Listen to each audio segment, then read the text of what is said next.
ఎవడు చూస్తే భయం చేస్తుందో, ఎవడు తాకితే ధైర్యం వస్తుందో, ఎవడి పెట్టెల బొక్కల మీద నవ్వులు వెలిగిస్తాడో, ఎవడి గుడిసెల గడపల మీద పువ్వులు పూయిస్తాడు.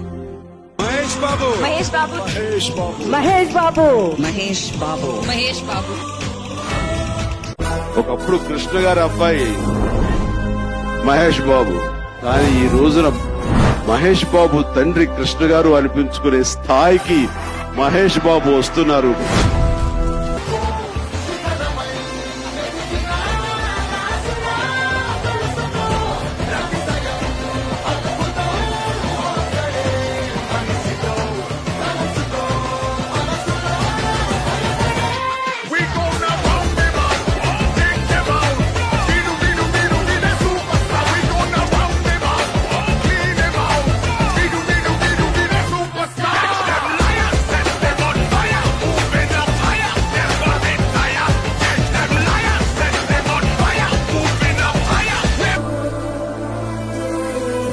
నాన్నగారు నాకు చాలా ఇచ్చారు, కానీ అన్నిటికన్నా గొప్పది ఆయన నాకు ఇచ్చింది మీ అభిమానం.